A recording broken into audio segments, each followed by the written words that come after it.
एक लड़का जब कलेक्टर बनने के बाद अपनी सरकारी गाड़ी में अपने घर पहुंचता है तो उसके घर में उसे कोई भी नहीं मिलता। पड़ोसियों से जब पूछता है तो उसे पता चलता है कि उसकी बहनें एक बिल्डिंग का कंस्ट्रक्शन का काम चल रहा है, वहां पर मजदूरी किया करती है। वो अपनी गाड़ी से उसी बिल्डिंग पर पहुंचता है तो वहां देखता है कि उसकी तीनों बहनें मजदूरी कर रही हैं और जो ठेकेदार है वो उन पर बार बार फटकार लगा रहा है। वो इस चीज को देखकर थोड़ा सा मायूस हो जाता है और तभी उसकी बहनें उसे देख लेती है। पहले तो वो उनकी पहचान में नहीं आता, लेकिन जैसे ही वो उसे पहचान लेती है तो भाग कर आती है सभी काम धंधे को छोड़कर और अपने भाई के गले लिपटकर जोर जोर से रोने लगती है। इधर जो कलेक्टर साहब थे वो भी अपनी बहनों के गले मिलकर रोने लगते हैं। आखिर क्या कहानी थी, क्या किस्सा था, किस वजह से उस कलेक्टर की बहनें इस तरह से मजदूरी करने पर मजबूर हो गई? पूरी घटना की सच्चाई जान के लिए वीडियो को अंत तक जरूर देखें।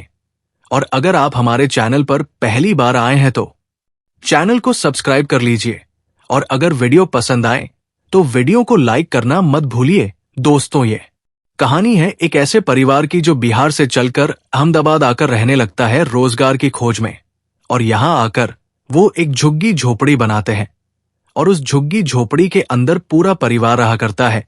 परिवार के अंदर 2 माँ बाप हैं और उनके 4 बच्चे हैं। बड़ी 2 बेटियां हैं और उससे छोटा एक लड़का है और एक उससे छोटी बेटी है। यानी कि परिवार में कुल 3 लड़कियां थी, एक लड़का था और 2 माँ बाप थे। ये 6 लोगों का परिवार एक झोपड़ी के अंदर रहा करता है। माँ बाप मजदूरी किया करते हैं और मजदूरी करके अपने घर का भरण पोषण कर रहे हैं। जो लड़का है वह एक स्कूल में एडमिशन लेता है जो कि सरकारी स्कूल था और वहां से अपनी स्कूली एजुकेशन को करने लगता है। पढ़ाई में वो काफी ज्यादा अच्छा था। तो तभी चारों भाई बहन एक बार खेल रहे थे तो बहन अपने भाई से पूछ लेती है कि भैया तुम क्या बनना चाहते हो बड़ा होकर? तो भैया ने कहीं से सुन रखा था कि कलेक्टर एक बड़ी ही पोस्ट होती है, तो वो एकदम से कह देता है कि बहन मैं कलेक्टर बनना चाहता हूं, अगर मुझे मौका मिला तो मैं कलेक्टर जरूर बनूंगा। इसके बाद जो बहन होती है वो अपने भाई से वादा करती है कि भाई तो तुझे कलेक्टर बनाने के लिए चाहे हमें कुछ कुछ भी करना पड़े, लेकिन हम तुम्हें कलेक्टर बनाकर ही रहेंगे। अब इसके बाद बच्चे बड़े हो जाते हैं। जो लड़का है उसकी स्कूल की एजुकेशन कंप्लीट हो जाती है और जैसे ही उसकी 18 साल हो जाती है, स्कूल की एजुकेशन कंप्लीट होती है, तो वो अपने माँ बाप के पास आता है और माँ बाप से कहता है कि बाबा मेरी एजुकेशन कंप्लीट हो गई है स्कूल की, तो अब मैं तुम्हारे साथ जाकर तुम्हारा मेहनत मजदूरी में हाथ बटाया करूंगा। जैसे वो ये बात कहता है तो उसकी जो बड़ी बहन थी वो एकदम से सामने ने आती है और अपने माँ पापा से कहती है कि मम्मी पापा ये पढ़ाई में बहुत अच्छा है और ये कलेक्टर बन सकता है, आप इसे कलेक्टर बना दीजिए। ये बहुत बड़ी पोस्ट होती है। माँ बाप अनपढ़ थे, उन्हें तो नहीं पता था कलेक्टर के बारे में, लेकिन जब उनकी बेटी उन्हें बताती है तो वो लोग भी कहते हैं कि बेटा अगर तू इसे कर सकता है तो बिल्कुल कलेक्टर बन जा, हमारी भी कंगाली दूर हो जाएगी। इस बात को सुनने के बाद जो लड़का है वो अपने माँ बाप से कहता है कि माँ बाबूजी इसे मैं कर तो लूंगा, लेकिन इसको करने के लिए काफी ज्यादा पैसे खर्च होंगे और उतने पैसे हमारे पास नहीं है। तभी मैं अब स्कूल की एजुकेशन करने के बाद आप लोगों से बोल रहा हूं कि मैं भी आपके साथ मजदूरी पर जाया करूंगा। इसके बाद उसके पिता उसे समझाते हैं, कहते हैं कि बेटा अगर तू पढ़ लिख कर कोई बड़ा व्यक्ति बन गया तो तुम्हारी जिंदगी बदल जाएगी और हमारी आने वाली नस्लें सही से इस दुनिया के अंदर रह सकती। और वो कहता है अपने बेटे से कि बेटा तू जा कलेक्टरी की पढ़ाई कर, अगर तू कलेक्टर बन सकता है तो बन जा। इसके बाद वो लड़का एक गवर्नमेंट कॉलेज में एडमिशन ले लेता है। गवर्नमेंट कॉलेज का थोड़ा ही खर्चा था, उस खर्चे को उसके माँ बाप मेहनत मजदूरी करके दे देते हैं। धीरे धीरे उसकी ग्रेजुएशन कंप्लीट हो जाती है और ग्रेजुएशन कंप्लीट होने के बाद वो अपने माँ बाप से कहता है कि माँ बाबूजी अब मुझे कोचिंग करने के लिए बाहर जाना पड़ेगा और उसके लिए थोड़े ज्यादा पैसे चाहिए होंगे। तो जो उसके माता पिता हैं वो कहते हैं कि बेटा तू अपनी पढ़ाई पर ध्यान दे, पैसों की चिंता छोड़ दे, हम लोग डबल मेहनत कर लेंगे और डबल मेहनत करके तुम्हारे पैसों का जुगाड़ कर देंगे। अब उसके बाद माँ बाप और भी ज्यादा मेहनत किया करते और साथ ही साथ उसकी जो बड़ी बहन है वो भी मेहनत करने के लिए जाया करती। इधर जो बेटा है वो कोचिंग करने के लिए दिल्ली चला जाता है, मुखर्जी नगर, और वहां पर आईएएस की पढ़ाई करने लगता है। पढ़ाई करता रहता है, धीरे धीरे बहुत ज्यादा मेहनत करता, अपने घर वालों से भी बात किया करता। जब भी उसे पैसों की जरूरत होती कोचिंग के लिए या किताबों के लिए या फिर कह लो पीजी के लिए, तो उसके घर वाले उसके लिए टाइम पर पैसे भेज दिया करते। अब धीरे धीरे समय गुजरता है, लड़का बहुत ज्यादा मेहनत कर रहा था। उधर उसके माँ बाप भी मेहनत कर रहे थे और माँ बाप के साथ साथ उसकी सबसे बड़ी बहन भी उनके साथ मजदूरी पर जाया करती, अपने भैया की पढ़ाई का खर्चा निकालने के लिए। अब जो ये लड़का है वो आईएएस के एग्जाम में बैठता है, प्री को क्लियर कर लेता है। प्री को क्लियर करने के बाद वो अपने घर फोन करता है और अपने माँ बाप को एक खुशखबरी देता है। माँ बाप इस बात को सुनकर बड़े ही खुश हो जाते हैं। वह अपने बेटे को शाबाशी देते हैं और कहते हैं कि बेटा तू और आगे पढ़ और अपना आगे का काम भी अच्छी तरह से कर। वह उन्हें बताता है कि इसके बाद 2 एग्जाम और देने हैं मेरे को, एक तो मेरा मिस होगा और उसके बाद इंटरव्यू होगा और इंटरव्यू के बाद मैं कलेक्टर बन जाऊंगा। इस बात को सुनकर माँ बाप उसे आशीर्वाद देते हैं और कहते हैं कि बेटा और आगे पढ़, तुम्हें जो भी पैसे चाहिए हमें बता दिया करना, हम लोग तुम्हारे पैसों का जुगाड़ कर देंगे। अब धीरे धीरे मिस एग्जाम नजदीक आ रहा था और तभी उसी दौरान उसके माँ बाप की एक कार एक्सीडेंट में मौत हो जाती है। अब जैसे ही उसके माँ बाप की एक कार एक्सीडेंट में मौत होती है तो छोटी बहन एकदम से कहती है कि भैया को बता दो दीदी। लेकिन जो उसकी बड़ी बहन होती है वो एकदम से रुक जाती है। उसे पता था कि उसके भाई का दूसरा एग्जाम है और दूसरे एग्जाम में अगर वो ऐसी खबर सुनेगा तो उसका ध्यान पढ़ाई से हट जाएगा। इसके बाद वो बहन अपने भाई को नहीं बताती है। जब भी भाई का फोन आया करता वो माँ बाप से बात करने के लिए बोला करता तो उसे टाल दिया करती, कह दिया करती कि माँ बाऊजी आराम कर रहे हैं। कभी कह दिया करती कि माँ बाऊजी मेहनत मजदूरी करने के लिए गए हैं। इसी तरह से उसका मेन एग्जाम क्लियर हो जाता है और मेन एग्जाम क्लियर होने के बाद भाई अपनी बहन से बात करता है और उसे बताता है कि मेरा मेन एग्जाम क्लियर हो गया है, माँ बाऊजी को बुला दो और उनसे मेरी बात करवा दो। इस बात को सुन सुनकर उसकी बहन एकदम से रोने लगती है और उसे हकीकत बता देती है। वो बताती है कि माँ बाऊजी की तो काफी दिन पहले एक एक्सीडेंट में मौत हो गई थी और मैंने तो तुम्हें इसलिए नहीं बताया कि तुम्हारे ऊपर माँ बाऊजी ने बहुत ज्यादा मेहनत की है और तुम भी काफी ज्यादा मेहनत कर रहे थे। अगर तुम्हें ये खबर पता चलती तो तुम एग्जाम में नहीं बैठ पाते, उससे पहले ही वहां से वापस आ जाते और घर को संभालने लगते। इसके बाद उसका भाई भी बहुत ज्यादा रोता है, लेकिन थोड़ी देर बाद दोनों एक दूसरे को संभालते हैं और संभालने के बाद जो भैया है वो कहता है कि बहन अभी मेरा एक इंटरव्यू और रह रहा है और इंटरव्यू के बाद मैं कलेक्टर बन जाऊंगा। इसके बाद बहन उसको ब्लेसिंग देती है और कहती है कि भाई तू जल्द से जल्द कलेक्टर बन जा और उसके बाद हम लोग एक साथ रहेंगे। अब जो भैया है वो इंटरव्यू के लिए जाता है, इंटरव्यू के लिए अच्छे से कपड़े खरीदता है। कुछ पैसे पहले ही उसके माँ बाप ने भेज रखे थे, वो भी थे उसके पास, और कुछ पैसे उसकी बहन और भेज देती है।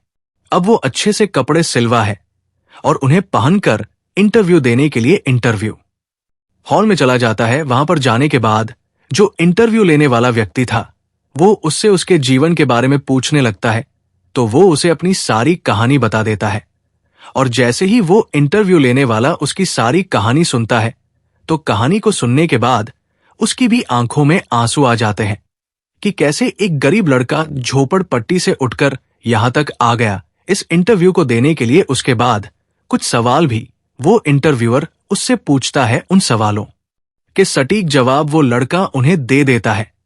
अब इसके बाद उसका इंटरव्यू अच्छा जाता है और वह आकर ये बात अपनी बहन को बताता है कि मेरा इंटरव्यू अच्छा गया है और शायद मैं इस बार कलेक्टर बन जाऊंगा।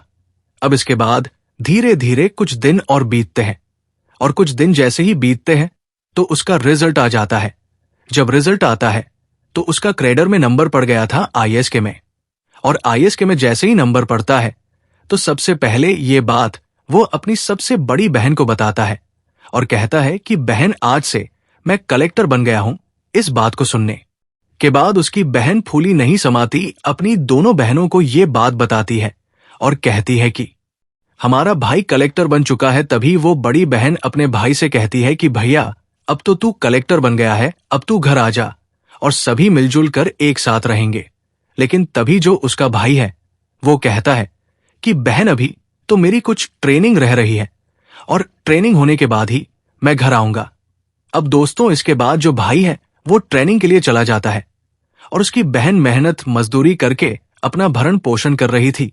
धीरे धीरे उसकी ट्रेनिंग कंप्लीट हो जाती है। ट्रेनिंग के बाद उसे एक अच्छी जगह पर पोस्टिंग मिल जाती है और जैसे उसकी पोस्टिंग का पहला दिन होता है तभी वो अपनी सरकारी गाड़ी लेकर सीधा अपने घर आता है। दोपहर का समय था। घर आकर उस झुग्गी के अंदर देखता है तो उस झुग्गी के अंदर कोई भी नहीं था। अब उसके बाद वो अड़ोस पड़ोस वालों से पूछता है कि यहां पर मेरी बहनें रहती थी, वो कहां गई है? तो अड़ोस पड़ोस वाले बताते हैं कि तुम्हारी बहनें तो दिन में जाकर मजदूरी किया करती हैं। तो वो उन्हें पूछता है कि फिलहाल वो कहां पर मिलेंगी। तो वो पड़ोस का एक व्यक्ति उसे बता देता है कि उस जगह पर एक बिल्डिंग बन रही है और उसी बिल्डिंग के ठेकेदार के नीचे हारी बहनें काम किया करती है। अब जो वो लड़का था वो अपनी गाड़ी में बैठकर सीधा उसी जगह पर पहुंचता है जहां पर एक बिल्डिंग का कंस्ट्रक्शन का काम चल रहा था और वहां पर उसकी तीनों बहनें मजदूरी कर रही थी। कोई ईंटें पकड़ा रही थी तो कोई बालू का तसला लेकर मिस्त्री के पास जा रही थी और जो ठेकेदार था वो बार बार उन पर झल्ला रहा था, उन्हें धमका रहा था। लेकिन उसकी बहनें चुपचाप उन डांट को सहते हुए काम कर रही थी। जैसे ये मंजर कलेक्टर साहब देखते हैं तो उनकी भी आंखें नम हो जाती है और वो अपनी बहनों की ऐसी दशा देखकर बहुत ज्यादा परेशान हो जाते हैं। उसकी बहनें जैसे ही देखती हैं तो एक बार उन्हें पहचान नहीं पाती। वो सोचती है कि कोई अधिकारी आया होगा इस बिल्डिंग का मुआयना करने के लिए। लेकिन जब गौर से देखती है तो सबसे छोटी वाली बहन उसे पहचान लेती है और एकदम से भागकर उसके जाकर गले लग जाती है, जैसे छोटी वाली बहन अपने भाई के गले लगती है। तो और दोनों बहनें भी भागकर जाकर उसे पहचान लेती है और उसके गले लगकर फूट फूट कर रोने लगती है। इधर जो उनका भाई था वो भी उन्हें गले लगाकर जोर जोर से रोने लगता है। और दोस्तों, अब इसके बाद वो अपनी बहनों को बैठाकर जहां पर झुग्गी में वो लोग रहा करते थे वहां पर ले जाता है। वहां कलेक्टर साहब के साथ वो तीनों लड़कियां आती है। तो जो बस्ती के और भी लोग थे वो बड़ा ही आदर करते हैं, माला फूल माला से उसका स्वागत करते हैं।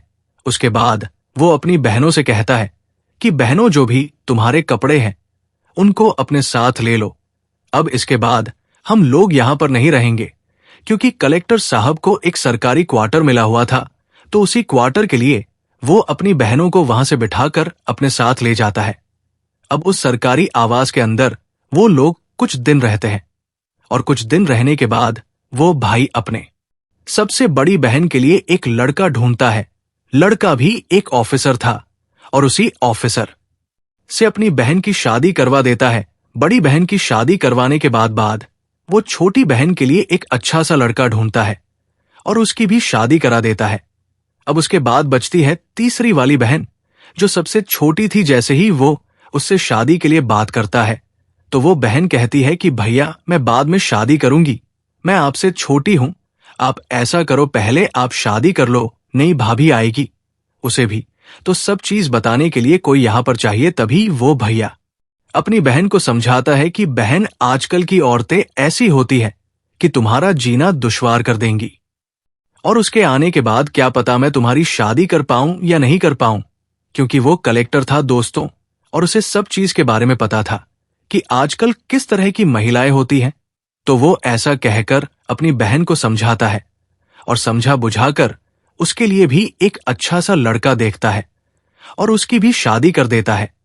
अब कलेक्टर साहब अपने काम को अच्छी ईमानदारी से करते हैं और धीरे धीरे करके 1-2 साल और गुजर जाते हैं। अब तीनों बहनों ने मिलकर उसके लिए एक अच्छी सी लड़की ढूंढी। लड़की काफी खूबसूरत थी, होनहार थी और बहुत ही ज्यादा अपने रिश्तों को निभाने वाली थी। अब उसके बाद वो उस लड़की का फोटो अपने भाई को दिखाते हैं और कहते हैं कि भाई ये लड़की हमने तुम्हारे लिए ढूंढी है। उसके बाद उनका भाई उस फोटो को देखता तक भी नहीं है और एकदम से कह देता है कि बहन, तुमने जो लड़की मेरे लिए ढूंढी होगी वो अच्छी ही होगी, मुझे फोटो नहीं देखना, तुम बेझिझक उससे मेरी शादी करा दो और जो भी लड़की तुमने ढूंढी होगी वो मेरे लिए बिल्कुल परफेक्ट रहेगी। इसके बाद तीनों बहनें मिलकर अपने भाई की अच्छी तरह से धूमधाम से शादी कराते हैं। शादी हो जाती है। नई नवेली दुल्हन घर के अंदर आती है और जो कलेक्टर साहब की पत्नी आई थी वो बड़ा ही सम्मान किया करती, उसकी बहनों का भी और उसका भी, और घर पर अगर कोई आ जाता तो उसकी भी आदर अच्छी तरह से किया करती। तो कलेक्टर साहब का घर अच्छी तरह से बस गया था। तो दोस्तों, यह थी कहानी आज की, जहां पर बहनों ने मजदूरी करके बचपन के वादे के लिए अपने भाई को कलेक्टर बनाया। दोस्तों, आपको कहानी कैसी लगी कमेंट सेक्शन में जरूर बताएं। फिलहाल आज के इस वीडियो में इतना ही। वीडियो पसंद आए तो वीडियो को लाइक और चैनल को सब्सक्राइब जरूर करिएगा। आप सभी लोगों का बहुत बहुत धन्यवाद। जय हिंद, जय भारत।